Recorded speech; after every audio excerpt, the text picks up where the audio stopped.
I guess early on, my plan was to own a recording studio. The journey certainly didn't go according to that plan. It's a bit ironic that I'm sitting here in my recording studio that I originally wanted to have 30 years ago.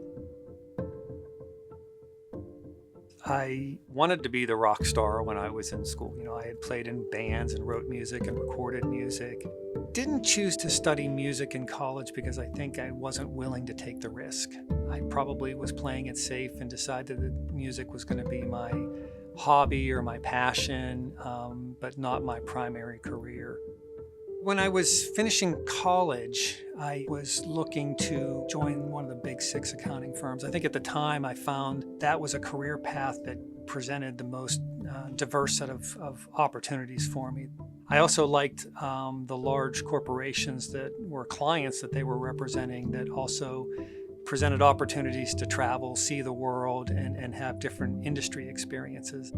I didn't think I'd stay necessarily as long as I did. I thought I'd stay for a few years and qualify for my CPA license and then move on to some corporate position. But what I found was the firm was constantly keeping my attention. And so I've had many, many roles and many, many jobs over the course of 27 years at the firm. I never needed to change employers. My friends used to joke that I couldn't be an accountant and a musician at the same time. That seemed to confuse people. I always found it to be perfectly logical.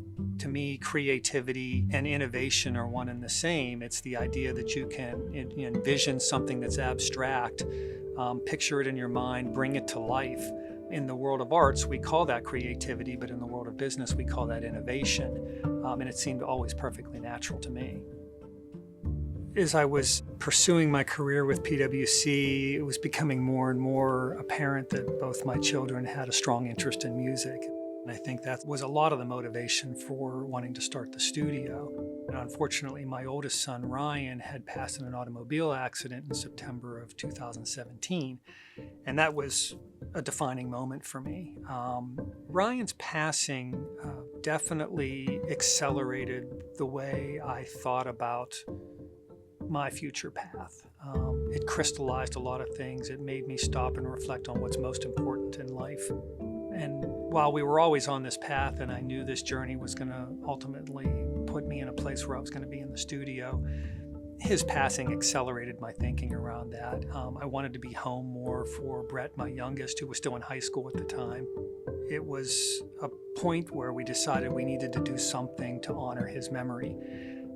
And from that, we established the Rhythm 19 Fund.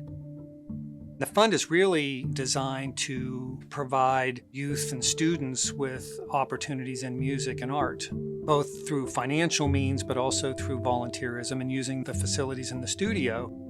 I think we spend a lot of time over the course of our lives trying to figure out what our purpose is or defining our purpose. And for me, I think my purpose is to be able to connect with other people, family, community, doing something that's going to make a difference in someone else's life.